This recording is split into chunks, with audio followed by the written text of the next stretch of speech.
Day 11. All right, we're in Kyoto. I mean, some of this may be familiar from earlier videos. We're at Mr. Donut. Now, last night, as we were trying to come in, I went to Krispy Kreme and got me 4 donuts, and I ate them when we woke up, but Katie wanted to get her donuts because they serve, what, pun? They're called pun de ring. They're tapioca dough donuts. There you go. We're gonna grab the bullet train to Hiroshima, and we should get there around noon, and then we start our day. We're gonna be in Hiroshima for one day.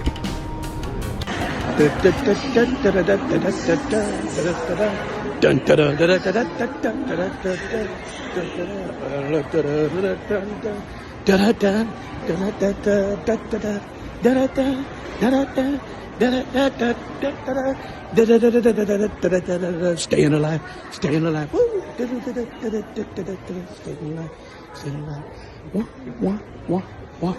alive, staying alive.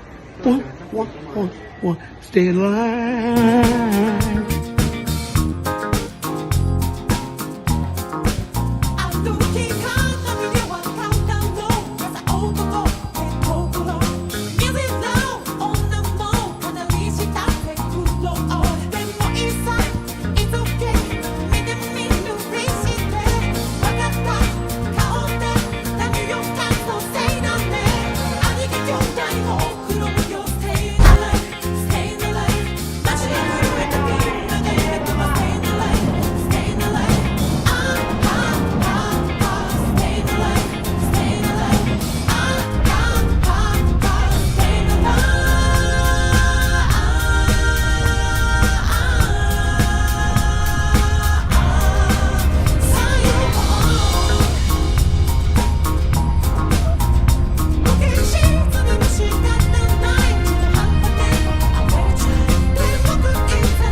In Hiroshima, did a streetcar to get to this point.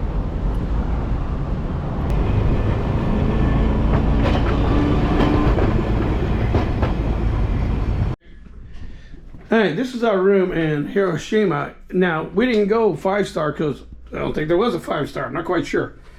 But yeah, we went with the lesser room. But the reason we got this room more than anything else is the location. Now, you can't quite see it, but you can see the river. Now, right beside that river, you'll see it later on, is ground zero for Hiroshima. Hiroshima was the first. Nagasaki was the second. Nagasaki is probably the most unluckiest city on earth because it wasn't the primary target. Another target was the primary, and it was too cloudy, so they came in. But first, they hit Hiroshima. You can see the wall over there. It's an island. At the end of this island is a bridge that looks like a T. And it's, what is it? Ioi or something like that? Yeah, Ioi Bridge. And it was actually the aiming point because it was a perfect little T bridge. Unusual looking bridge. Well, they missed and they detonated it over there on top of a surgical hospital. Now, when they dropped the bomb, it actually didn't hit the ground. It detonated about 1,900 feet up. And detonated, and all of this whole place just turned into basically it turned into the surface of the sun, and then it all blew away because most of the buildings back then were the paper and wood. The firestorm consumed and killed a heck of a lot more.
And that's probably one of the most famous icons of Hiroshima right there, across the river.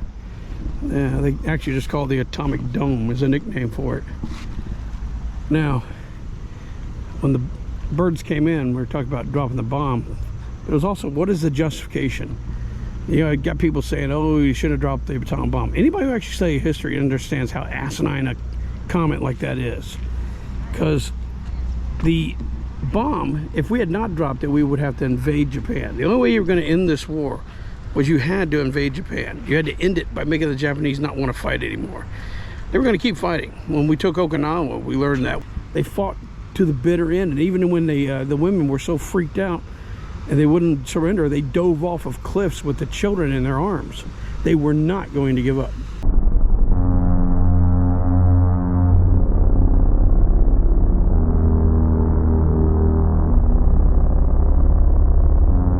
So it was estimated that if we invaded Japan, we were going to suffer well over 1 million casualties. It will be a combination invasion of us, the British were going to get involved a little bit, but mainly, it's going to be mainly us. Over 1 million casualties. That's on our side. How about their side? They were ready to sacrifice everyone. They had children trained to strap anti-tank mines on their back, run underneath the tank, detonate it. The kid didn't know what he's doing. He thought he was playing a game. But they were going to kill everybody just to save, you know, so the country wouldn't fall. So they were willing to sacrifice everybody. Estimated losses for an invasion of Japan would have been 10 million.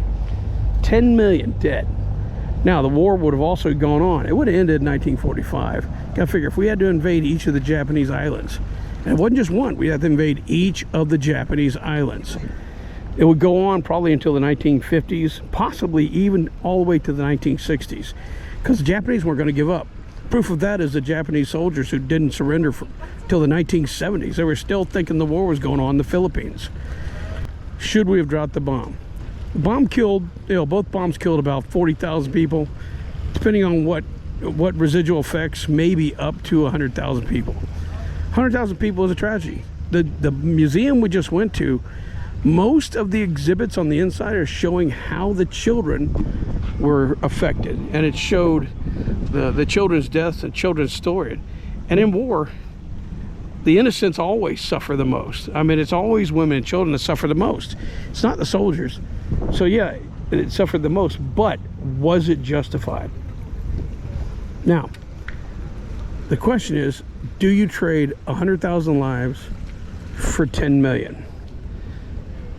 Which is more, which would be worse, the 100,000 lives suffered by the atomic bomb, or the 10 million suffering from an invasion? So that's how you have to justify it. Which one is the least evil? Atomic bomb wasn't evil. Atomic bomb was a necessity. If we did not drop this, the war would go on and on and on, and millions would have died. With the atomic bomb, it was just 40,000, and then it was over.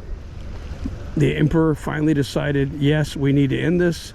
His generals didn't want to fight, but he convinced them. But it would have been 10 million. Now, personally, for me, Alice is the daughter of one of those Marines that was going to land on this island.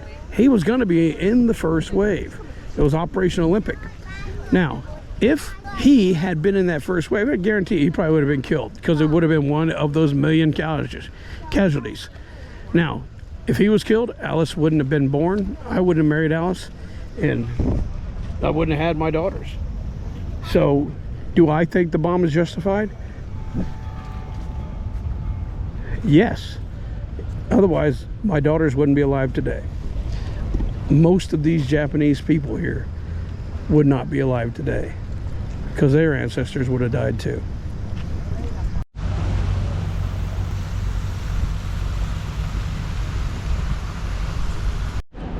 All right, this is ground zero. Now, we had to walk away to get here because, remember, they missed the main target. The main target was the intersection of a bridge. So the actual atomic dome is over there, probably about, I don't know, 300 meters. And then right here on the side of the road is this little plaque that tells you this is where the bomb hit. All right, we just walked away from Hiroshima. and we got hungry, so we went down one of those covered streets. Katie found something she likes a lot. So what is this place? So it's the Okonomiyaki Teppanyaki Momijite. It's like a little manga-themed okonomiyaki. And the reason we're here is we found the food of Hiroshima is Okonomiyaki. which is this weird pancake looking thing that has like 7 layers with regular food on it. I'm getting the hot one, she's getting the garlic one, but it's got like egg, fish, pork, noodles. It's got a little bit of everything, man.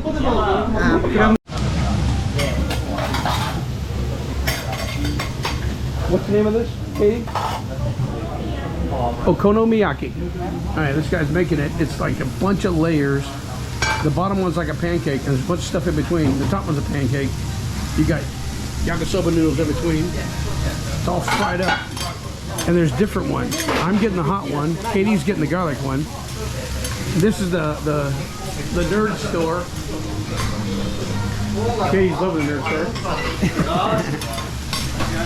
But yeah. The view from the top of our hotel. It's the rooftop bar. Coolio. And this is the view from the other side, facing the ocean.